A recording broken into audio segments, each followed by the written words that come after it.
কি দেখেন ভাই? ভাই দোকানদার কই? দোকানদার তো নাই। আরে একটা খরচ নেওয়া লাগিল হয়। কি নেবেন? আর ওই যে 2 কেজি সোয়াবিন তেল আর একটা হুইলের প্যাকেট। দোকানদার তো নাই। আপনি কে? আমি দোকানদারের বড় ভাই। সে দোকানদার যে কখন আইছে?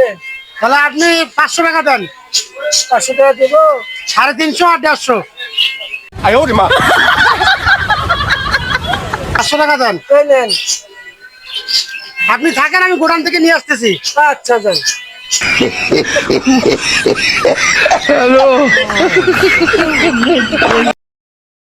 ভাই আপনি দোকানদার? হ্যাঁ, আরে আপনার লোক কখন গেছে? 500 টাকা নিয়ে তেল আনবেন, এখনো নাই।